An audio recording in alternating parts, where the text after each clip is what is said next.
Hi, I'm Tom Stephenson and welcome to my YouTube channel. Today I'm here to explain the video series that I have on print reading. I've had a lot of viewers asking me if I could just give a video introduction and a listing. I'm a professor of construction management and I started putting up videos about 4 years ago, and I have a series of playlists on my site that might be of interest to you. And so I'm starting to try to organize them a little bit better for the viewers. So I would strongly advise, if you're into construction and you're here, so I've got to believe that, you could check my playlist and find ones and topics that are of particular interest to you. Today, though, the topic is print reading, understanding construction drawings. And so I've written a textbook on this topic. I'm currently working on the 5th edition of the topic. But these series are here to just really help you understand how to read prints. You may be a student, you may be a tradesperson, you may be somebody in particular need that has a real concern that you want to improve your career. Well, this series will definitely help you in a lot of ways. So this introduction, I just want to give an overview of the videos, a little bit about the why. We want to be able to read prints really well, and I think that'll get you off to a really good start. So let's begin. All right, so why print reading? Well, we hear the terms blueprints, construction drawings, prints, plans. You know, this is referring to the construction drawings that we use to build things. And there's a variety of reasons why we need to have them. Obviously, you need kind of an instruction set that will sort of guide you as to the size, the scope, the types of materials that you're going to be using, the dimensions, so that you have clarity on what you're building. It is like the fundamental part of construction. You know, whether you're a tradesperson, think of it, if you're a plumber, you're an electrician, you're a carpenter, you have certain things that you need to do, and to know what you need to do, you're going to find that information in the contract, in the specifications, and in the drawings, right? And so you really want to learn how to interpret this information. And so this series is really sort of focused in on the drawings, like where do we find the information? There's a lot of stuff. How do we know what we're actually looking at? And on my list here, you know, I've got tradespeople, estimators, site supers, project managers, field engineers, project coordinators, project managers, consultants, and the list just goes on. Like, there's a lot to it.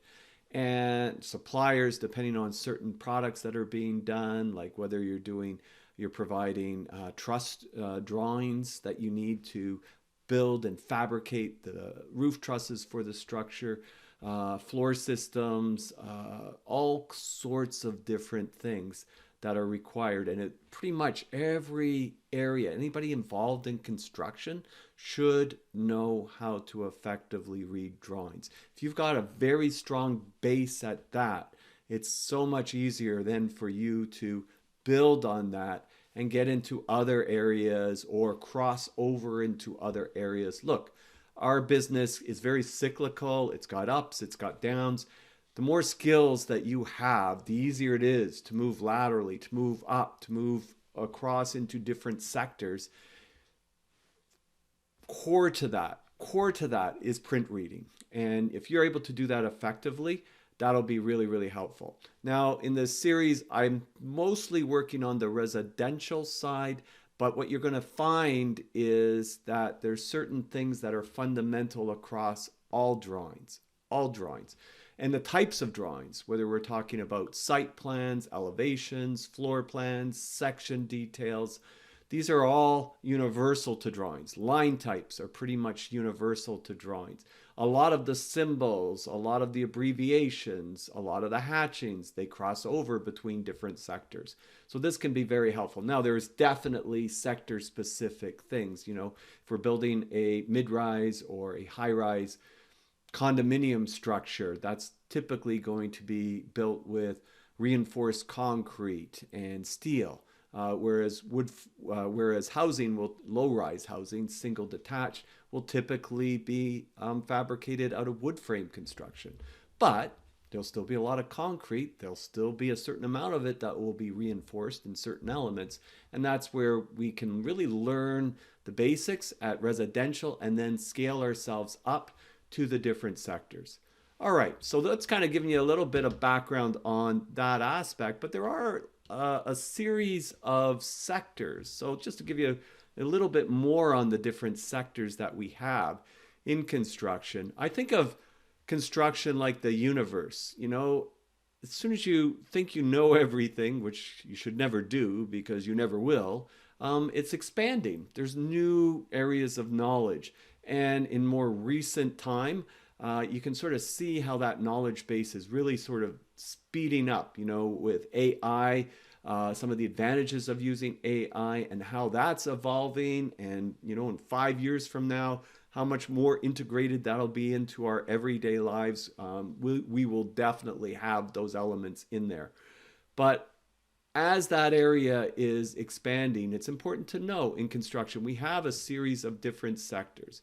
We have the renovation, remodeling sector, huge, huge areas. You know, wherever you go in the developed world, renovation, remodeling, these are sectors that anything that was built typically gets a facelift, gets rejuvenated, needs maintenance. There's a lot of things that go into the renovation remodeling sector.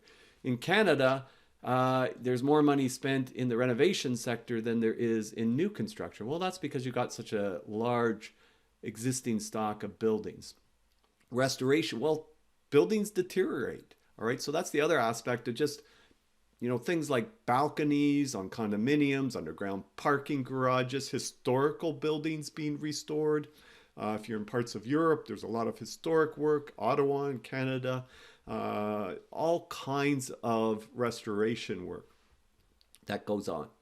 We also have civil infrastructure. This is a huge sector, all right? Transportation systems, road networks, bridges, sewage treatment, water treatment. The list goes on and on and on. Hydroelectric systems, civil infrastructure. High-rise residential. In big urban centers, cities, it is fundamental. Most places you're going to find low-rise residential, right? Doesn't matter, small towns, wherever, you're going to find low-rise residential. And then this one here is your institutional, commercial, industrial. So, you know, schools, hospitals, shopping malls, industrial, that could be an oil refinery, that could be a data center for, you know, AI type products, etc. So server products. And so these sectors, they are huge entities unto themselves. And there's what you know if you're starting out in the industry, right? So there's what you know if you're starting out in the industry. And it's a small, and I think I'm being too generous with that size of the spec, but you have to be able to see it, right? There's what you know with many years of experience, right? And there's what your company knows, all right? The knowledge base built within your company. And so we have these sectors, and we have what you know with a lot of experience, maybe your boss, and what your company knows, right? And so we have these different areas, but you know what?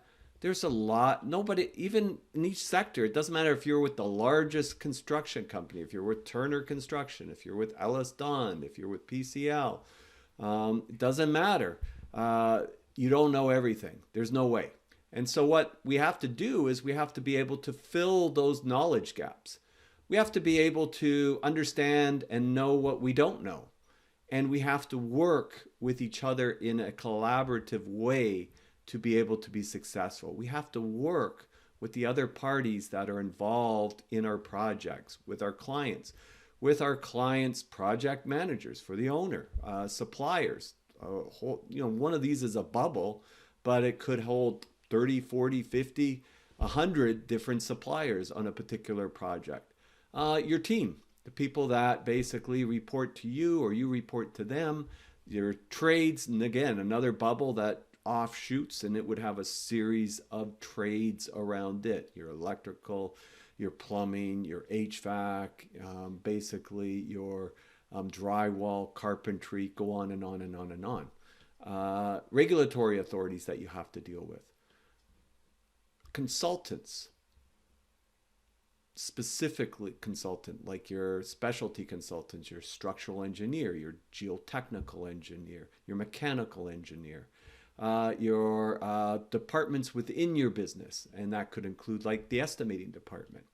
Test and commissioning agent. Well, if the building is a little bit more complicated, you need to have it tested to see that it's actually meeting the requirements of the drawings and specifications for the project, particularly the building systems.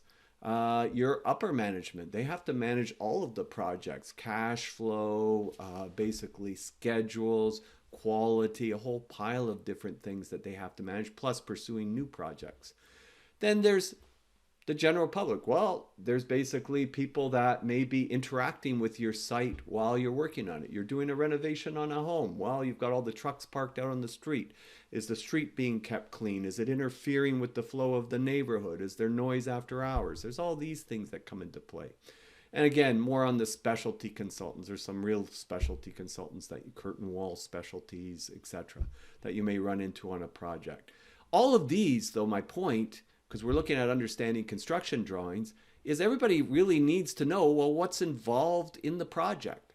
What do we have to do? And then we have to coordinate that. We have to discuss between the drawings, the specifications, the contracts, what needs to be done. And we have to work towards a budget, a schedule, quality, satisfaction, right? We have to work safely, and we have to make sure that whatever is in there, we complete. So we have a lot of things that we have to do to make this work, right?